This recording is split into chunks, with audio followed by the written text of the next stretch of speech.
For more on this, let's cross live to Mr. Peter Vincent, an expert in counterterrorism in Washington, D.C. Peter, what do you think are the possible reasons behind the Army's coup this time?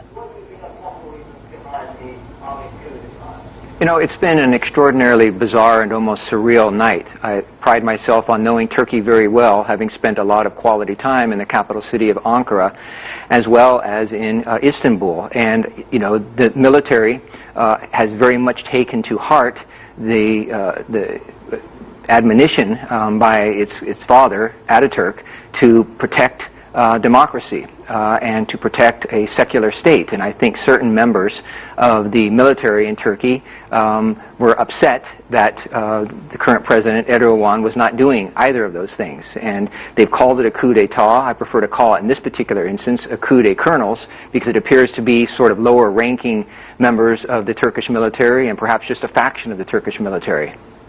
So how do you think this attempted coup will affect the Turkish politics? Well, I think it creates great instability. I think it enables President Erdogan to essentially consolidate his power. I think it will embolden him. Many folks have suggested that this was a sort of a fabricated coup d'etat. It was over very quickly. Of course, we don't know yet how many people were injured or killed exactly. We'll know that in a few hours, and heaven forbid it's a large number. One individual killed is far too many, obviously.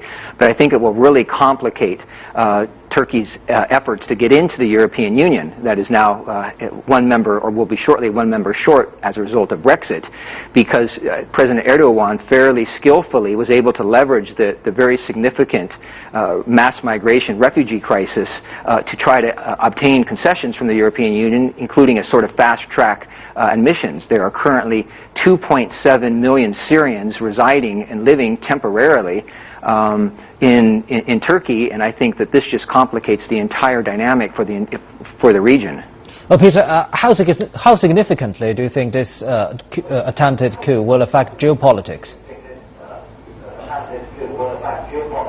Well, you know, it's interesting in this age of supersonic jets and high-speed internet and you know, vastly moving technology moving at a vast speed, geopolitics and geography still counts for a great deal. Of course, Turkey is in a very unique situation, straddling two continents, Europe and Asia. It also shares a border with very important countries like Iraq and Syria and Iran. And I think that this instability, this chaos, just creates additional concerns throughout the region, which will have an impact throughout the entire globe. Thank you very much, Mr. Peter Vincent in Washington, D.C.